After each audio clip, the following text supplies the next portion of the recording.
여러분, 사람에게는 누구나 어려움을 만날 때가 있지요. 어려움 없는 사람 있습니까? 없지요. 다 어려움이 있을 거예요. 예외가 없습니다. 우리의 가정도 마찬가지입니다. 겉으로는 평안해 보이는 것 같지만 그러나 속을 들여다보면 그렇지 않습니다. 다 문제들이 있어요. 여러분, 하나님은 한 사람에게 10가지를 몰빵으로 다 주시지 않았어요. 무엇인가 부족한 것이 있다라고 하는 것이요. 건강이 있으면 물질이 조금 부족한 것이 있고, 또 돈이 많으면 또 다른 것이 좀 부족한 것이 있고, 그래요. 다 만족하지 않아요. 여러분, 만약에 사람에게 어려움이 하나도 없다라고 한다면 그것은 사람이 아니다 라고 얘기할 수가 있겠죠. 신이다 라고 말해야 할 것 같습니다. 그런데 가만히 생각해 보면 우리에게 주어진 이 고난이 결코 나쁜 것만은 아니다 라는 것입니다. 왜냐하면 그 고난을 겪고 난 후에, 그 고난을 이기고 난 이후에 우리의 삶을 돌아보면 또 한층 한 단계 성숙되고 성장한 모습을 볼 수 있기 때문입니다. 그동안 보이지 않았던 것이 보여지고, 여러분, 더 견문이 넓어지는 모습을 볼 수가 있는 거지요. 할렐루야. 여러분, 우리 아이들도요, 성장하다 보면 아프지요. 한번 아프고 나면 어떻습니까? 더 야가지. 야가지기만 합니까? 그래, 더 성숙한 모습을 보이는 경우가 굉장히 많아요. 우리의 신앙생활도 마찬가지인 것입니다. 그저 변함없는 모습보다 조금은 굴곡이 있고 고난이 있어야, 그래야 누구를 찾아요? 하나님을 찾지요. 아무런 변화가 없다고 한다면, 평안하다고 하면 하나님 찾겠어요? 하나님 찾지 않지. 그러한 하나님을 찾고 그러한 과정을 통해서 또 성장하는 그러한 모습을 볼 수 있다라는 사실입니다. 여러분, 오늘 말씀을 보면 아주 가슴 벅찬 장면을 볼 수가 있는데, 드디어 이 안디옥이라고 하는 이방 땅에 믿는 사람들이 세상 사람들로부터 그리스도인이라고 하는 별명을 듣게 되었다라는 사실입니다. 오늘 우리는 이 말씀을 대하면서 우리가 솔직하게 고민해 보아야 하는 것은 바로 뭐냐? 오늘날 우리가 정말 저 세상 사람들로부터 이러한 소리를 듣고 있는가라는 것입니다. 야, 정말 저 사람은 예수 믿는 사람이야. 그러한 말을 여러분 듣습니까? 아니면 우리와 별반 다름없는 사람이네 라는 그러한 소리를 듣습니까? 오늘 이 안디옥 교회의 모습을 통해 하나님이 진짜 원하시는 이 그리스도인의 그 DNA라고 얘기할 수 있겠죠. 그리스도인의 모습은 어떠한 모습인지 우리가 그것을 생각하며 은혜를 나누려고 하는데, 첫째로 그리스도인은 환난을 뚫고 나가는 생명력이 있어야 한다라는 사실입니다. 여러분, 우리가 기도할 때 하나님, 나에게 고난이 오지 않게 하여 주옵소서, 이렇게 기도하는 경우가 많이 있잖아요. 그런데 그러한 기도는 수준이 낮은 사람들의 모습입니다.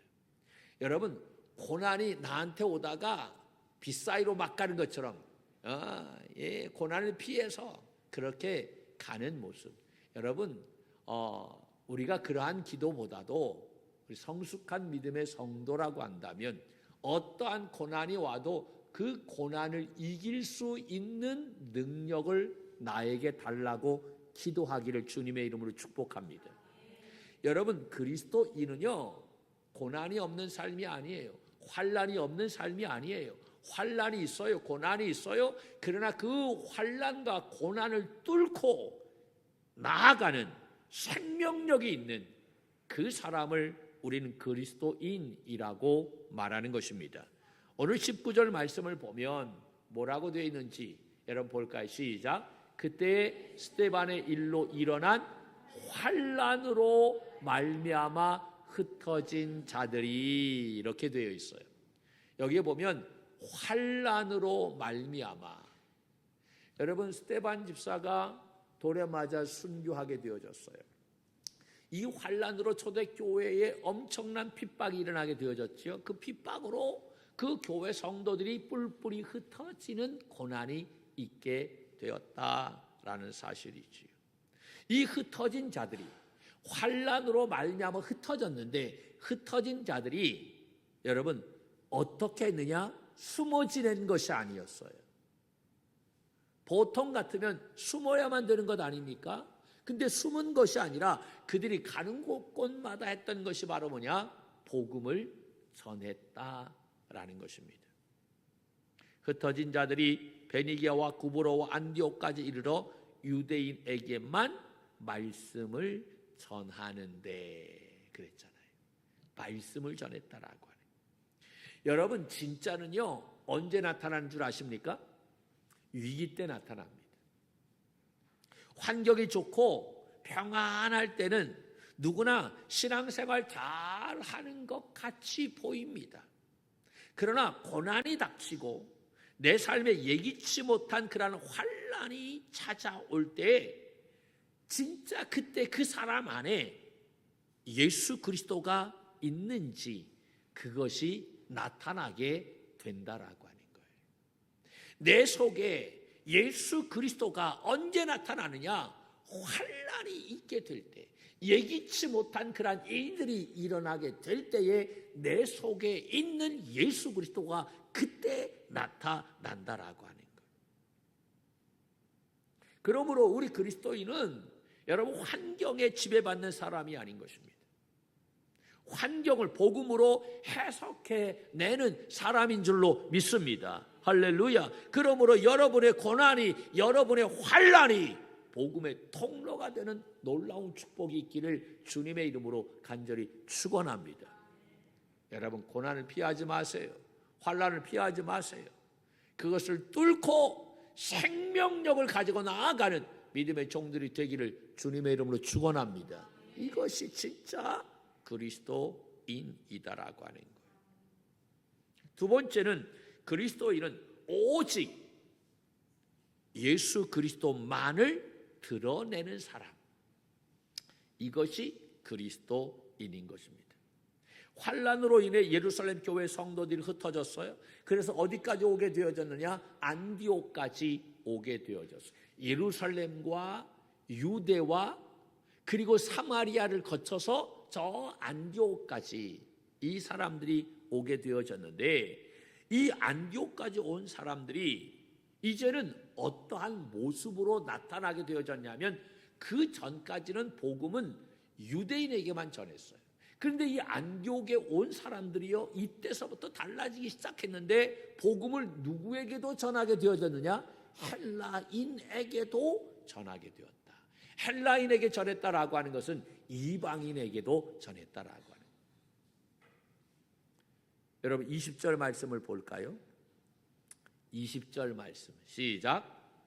그 중에 구브로와 구레네 및 사람이 안디옥에 이르러 헬라인에게도 말하여 주 예수를 전파하니. 아멘. 할렐루야. 여러분, 이 안디옥에 온 사람들이 이 복음을 헬라인 이방인에게도 전하게 되어졌는데, 그 전했던 그 복음의 핵심이 바로 뭐냐?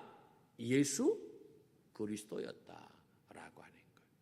예수를 전파하니라고 말했잖아요. 우리는 자꾸 누구를 드러내려고 합니까? 자기를 드러내려고 합니다. 자기를 증명하려고 하지요. 내 의로움, 내 열심, 내 고생을 알아주기를 원하는 것이 우리들의 모습입니다. 이게 본성이지요. 그러나 안디옥 교회 사람들은요, 이름도 없어요. 빛도 없어요. 그 사람의 이름이 나오지 않아요. 오직 누구만을 증거했다라고 얘기합니까? 예수 그리스도만을 증거했다라고 말합니다. 여러분, 성령의 역사는 언제 일어납니까? 내가 죽고 예수 그리스도가 드러날 때 그곳에 성령의 역사가 나타나는 줄로 믿습니다. 할렐루야. 세상은 언제 감동합니까? 우리의 입술에서 자기의 자랑이 아닌 예수 그리스도의 향기가 드러날 때에 여러분, 세상 사람들은 감동하게 되는 줄로 믿습니다. 이러한 그리스도인이 되기를 주님의 이름으로 간절히 축원합니다.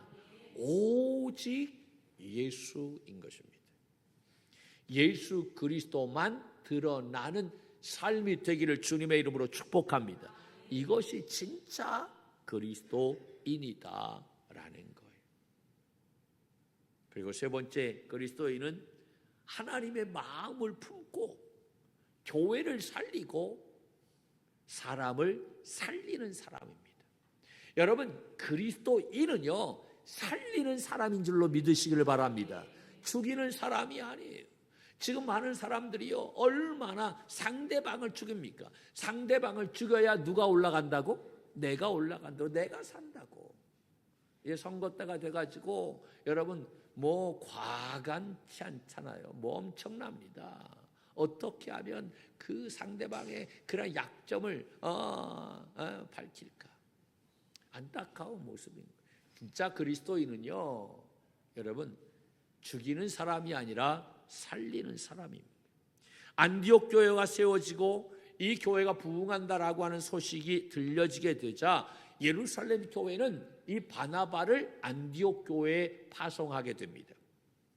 여러분, 성경은 이 바나바를 뭐라고 얘기하느냐? 오늘 24절 말씀에 보면 이렇게 말하고 있어요. 볼까요? 시작. 바나바는 착한 사람이요 성령과 믿음이